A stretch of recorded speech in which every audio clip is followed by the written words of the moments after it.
Түркістан қаласының Сандық мейрамханасында болып, Сарқыт этно-фольклорлық ансамблінің орындауындағы концертті тамашалап, керемет көңіл күймен жақсы әсер алдым. Сол тамаша концерттен өзімнің қысқаша видеомды назарларыңызға ұсынамын. Ансамбль жетекшісі, өнертану ғылымдарының магистрі, оқытушы, консерватория түлегі, сыбызғы, саз-сырнай, ұрмалы аспаптарда шіңкілдек сынды ұлттық аспаптарда орындаушы Ерасыл Қауымбаев. Күйші Бағдаулет Арыстанов, Шымкент қалалық саз колледжінің студенті. Әнші Ерсін Аман, Қожа Ахмет Яссауи атындағы Халықаралық Қазақ-Түрік университеті дәстүрлі музыка өнері мамандығының студенті. Қылқобызшы Венгрия азаматы Болгарка Фехер, Қожа Ахмет Яссауи атындағы Халықаралық Қазақ-Түрік университеті дәстүрлі музыка өнері мамандығының студенті.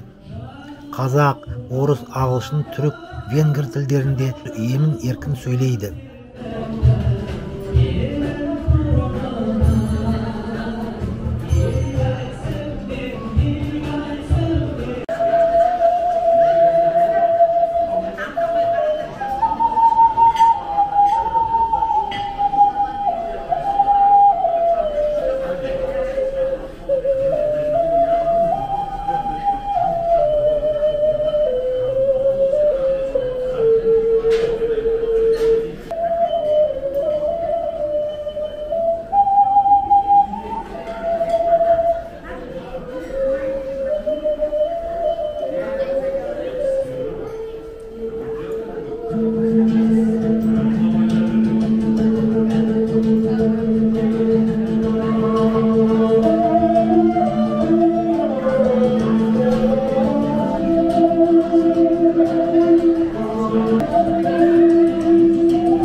Thank you.